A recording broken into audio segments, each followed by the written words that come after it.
암몬과 모압 그리고 에돔 연합군이 이제 유다로 쳐들어왔습니다. 그들에 맞서서 병사들과 온 백성들이 드고와 들로 맞으러 나갔습니다.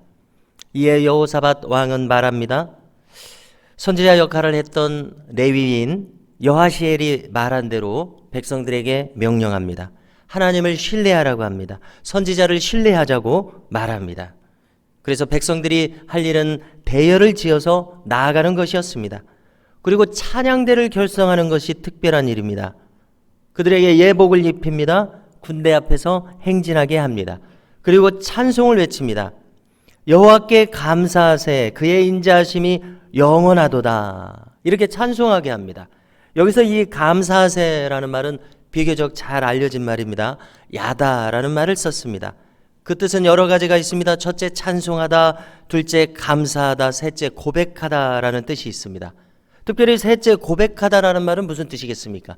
전적으로 신뢰할 수 있을 때 베드로처럼 신앙 고백을 할 수 있는 것입니다. 무엇인가 남긴 것이 있어서는 신앙을 고백할 수 없습니다. 그렇지 않습니까? 그래서 이 고백하다라는 말은 전적으로 하나님을 신뢰한다는 뜻입니다. 하나님께 전폭적으로 맡기는 사람만이 신앙을 고백할 수 있습니다. 그것을 달리 말하면 하나님을 그렇게 해서 찬양할 수 있는 것이고 감사할 수 있는 것입니다. 자, 성도 여러분, 얼마나 지금 특이한 장면입니까? 우리가 구약 성경 전체에서도 돋보일 만큼 특이한 장면이 펼쳐지고 있습니다. 자, 지금 아주 많은 두려움과 큰 위협이 닥쳐오는 큰 전쟁에 나아가고 있습니다. 그런데 찬양대를 결성해서 나가고 있습니다. 그리고 그 찬양대를 앞세우고 있습니다. 자, 우리식으로 생각해 본다면 찬양대 가운을 입혀서 대규모 찬양대를 조직했습니다. 얼마나 특별하고도 놀라운 장면입니까? 그 많은 백성들 중에 그 중에 혹 한 사람이라도 이렇게 생각하지 않았을까 상상을 해봅니다. 왕이 미쳤는가 보다. 이렇게 왕이 너무 두려워서 돌았는가 보다. 우리가 고대의 네로 왕이 이제 참 광기를 발산한 왕이지 않았습니까? 그러면 주변 사람들이 그 하는 행동을 보고서 드디어 네로가 미쳤구나 이렇게 말하지 않았겠습니까? 네로하고 비교할 수는 없지만 백성들 중에 어떤 사람들은 도저히 이해를 할 수 없는 그런 상황이었을 것이라고 생각을 합니다. 자, 그런데 오늘 말씀을 보니까 참 기가 막힌 일이 일어납니다. 오늘 말씀 22절에 보니까 이 큰 전쟁의 판도를 완전히 바꿔버리는 일이 생깁니다. 그것은 여호와께서 복병을 두셨다 이것입니다. 정말 천사들이 골짜기 좌우에 이렇게 복병이라도 매복을 하도록 한 것인지 우리는 정확히 알 수 없습니다. 하지만 분명한 것은 이 큰 군대 적군들 안에서 자중질환이 일어났습니다.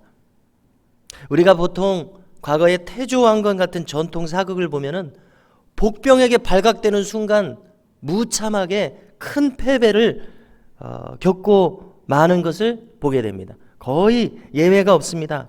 여기도 지금 마찬가지입니다. 이 암몬과 모압과 에돔 이들은 큰 연합군이었습니다. 가만히 따지고 보면 나라가 세 나라입니다. 얼마든지 분열할 수 있는 가능성이 있을 것입니다. 우리가 조금만 생각하더라도 분열할 수 있는 가능성이 있습니다. 자, 과연 복병을 대하자마자 어떻게 됩니까? 이들 사이에 신뢰가 깨진 것이 분명합니다. 무슨 오해가 생긴 것이 분명합니다. 암몬과 모압군이 한 편을 먹고 이제 세일산 거민들, 그들은 이제 에돔 족속입니다. 에돔 족속이 분열이 일어났습니다. 그래서 그 두 나라가 에돔 족속을 공격합니다. 큰 자중질환이 일어납니다. 그리고 계속해서 예상치 못한 일이 일어납니다. 이제 에돔 족속을 완전히 전멸시킨 후에는 암몬과 모압이 또 분열이 일어납니다. 그래서 자기들끼리 또 싸웁니다. 그렇게 해서 놀랍게도 오늘 말씀을 보니까 한 명도 살아남지 못하고 전부 다 전멸해버리는 엄청난 일이 생깁니다. 자, 여러분, 이 상황에서 유다 사람들이 전장터에 도착했습니다. 도착해서 보니까 전부 다 시체들밖에 없습니다. 자기들끼리 죽이고 이 큰 전쟁이 싱겁게 끝나버린 것입니다. 정말 우리가 믿을 수 없는 기적과 같은 일이 일어났습니다. 얼마나 그들이 대규모 병력이었는지 이제 그들이 가지고 온 전리품을 수집합니다. 이 전쟁에 임하고 있기 때문에 그들이 우선 먹고 마실 것을 가져오지 않습니까? 양이며 염소며 온갖 곡식들을 가져와서 군량미로 삼아야 됩니다. 이 모든 것들이 이제 전리품으로 남았습니다.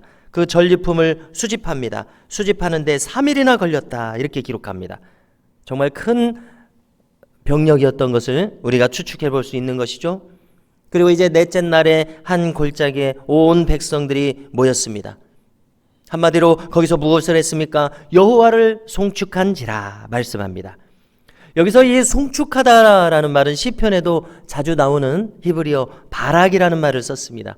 그 뜻은 축복하다 이런 뜻입니다. 원래 축복하다. 자, 그런데 우리가 가만히 생각해 보면은 인간이 하나님을 축복할 수 있습니까? 하나님 잘 되시라고 축복할 수 있습니까? 무엇인가 잘 맞지 않죠. 그래서 송축하다라는 말을 썼습니다. 송이라는 말은 한문입니다. 기린다라는 뜻입니다. 기린다. 하나님, 온 천하의 만복이 하나님으로부터 오는 것이 합당합니다. 이런 의미 아니겠습니까? 만복이 하나님으로부터 옵니다. 하나님께서 복의 근원이십니다. 이런 의미가 바로 송축하는 것일 것입니다. 이 골짜기에서 하나님을 송축했습니다. 그 히브리어 단어가 바라크입니다. 그래서 아예 그 골짜기 이름을 송축 골짜기 이렇게 정했습니다. 그래서 브라가 골짜기 이렇게 정했습니다. 브라가라는 말이 송축이라는 뜻입니다. 만일 이스라엘 백성들이 오늘날 누구라도 혹은 성지에 순례를 갔을 때 누구라도 이 브라가 골짜기에 도달한다면 우리는 성경을 통해서 무엇을 찾아볼 수가 있습니까? 아, 여기가 송축 골짜기로구나. 여기 모든 복의 근원이 하나님에 있다는 것을 전심으로 찬양했을 때 저 큰 군대들이 자중질환이 일어나서 손 한 번 쓰지 않고도 승리하게 하시는 기적을 일으킨 곳, 우리가 하나님을 전적으로 인정할 때 그와 같은 일이 우리의 인생에서도 일어나겠구나. 그렇게 이렇게 기억하게 만드는 브라가 골짜기입니다. 정말 뜻깊은 지명입니다. 그래서 우리가 성경의 이 내용을 읽을 때마다 혹 그 골짜기를 만약에 간다면은 정말 하나님의 무한한 능력을 기억하게 하는 지명입니다. 자, 이제 오늘 성경 마지막 부분으로 가게 되면 여호사밧 왕에 대한 전체적인 평가가 나옵니다.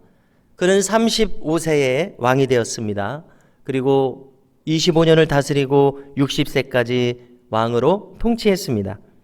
그런데 안타깝게도 이 훌륭한 여호사밧 왕에게 오점들이 있었습니다. 자, 첫 번째 오점은 우리 지나간 본문에 있습니다. 바알 숭배자 아합과 교제하고 협력한 것입니다. 두 번째 오점은 오늘 본문 마지막 부분에 있습니다. 아합의 아들이 아하시아입니다. 그도 역시 우상 숭배자였습니다. 그하고도 가깝게 지낸 것이 그의 오점입니다. 자, 다시스라고 하는 곳은 저 오늘날의 스페인에 있는 도시죠. 그곳에 상선을 보내고자 했습니다. 여기 아하시아와 협력을 해서 에시온게벨이라고 하는 항구. 자, 에시온게벨은 솔로몬 왕이 새롭게 건축한 무역항이었습니다. 거기에서 이제 배를 만들었습니다. 자, 그런데 그것이 하나님의 뜻이 아니었습니다. 어떤 선지자가 와서 하나님이 기뻐하시지 않는다고 했습니다. 과연 만들었던 모든 배가 좌초하고 말았습니다. 다시스로 갈 수 없게 만들었습니다. 하나님께서 기뻐하시지 않는 일이기 때문입니다. 자, 그리고 이 여호사밧 왕의 아들은 여호람입니다. 자, 참 안타깝습니다. 왜 그러냐면 이 여호람의 왕비가 아합의 딸이기 때문에 그렇습니다. 우리가 그 전에 아합과 동맹할 때 혼인 동맹을 맺지 않았습니까? 그래서 이 여호사밧 왕과 아합이 혼인 동맹을 맺어서 그 자식들을 결혼시킨 것 같습니다. 그런데 이 여호람이 아합의 딸과 결혼했습니다. 자, 우리가 잘 아시듯이 저 북왕국은 바알 숭배자들입니다. 이 딸이 바알 숭배자입니다. 남편을 전도했습니다. 그래서 여호람 왕이 하나님을 섬기지 않고 바알을 숭배하는 바알 숭배자가 되어버렸습니다. 너무나 안타깝지 않습니까? 여러분, 우리는 이 여호사밧 왕에 대한 이 역대하의 평가를 통해서 큰 교훈을 얻게 됩니다. 그것은 바로 우리가 악인과 멍해를 같이 해서는 안 된다는 점입니다. 악인과 멍해를 같이 한다는 것은 뜻을 같이 한다는 의미입니다. 우리는 믿지 않는 사람들과 협력하지 않으면 살아갈 수 없는 세상을 살고 있습니다. 그러나 그것이 어느 선에서의 협력에 그쳐야지 뜻을 같이 하는 단계로 넘어가서는 안 될 것입니다. 즉, 우리가 세상 사람들과 함께 악에 종사해서는 안 될 것입니다. 사도 바울이 고린도후서 6장에서 이렇게 말한 것을 기억하실 것입니다. 그리스도와 벨리알이 어찌 조화되며 믿는 자와 믿지 않는 자가 어찌 상관하리요. 악인들과 함께 뜻을 같이 하지 말라는 의미입니다. 우리는 이 말씀을 분명히 이 세상에서 살아가면서 붙들어야 할 줄로 믿습니다. 여호사밧을 보면서 생애 마지막까지 우리 자신을 삼가면서 신앙을 지키리라는 결단이 서게 됩니다. 오늘도 우리가 이 하루를 살아가면서 여호사밧 신앙의 그 최절정기를 기억할 수 있습니다. 가령 오늘 브라가 골짜기에서 승리한 것처럼 말입니다. 우리가 하나님을 전적으로 인정하고 송축함으로 말미암아 승리하는 이 하루 그리고 남은 온 생애가 될 수 있기를 주님의 이름으로 축원합니다.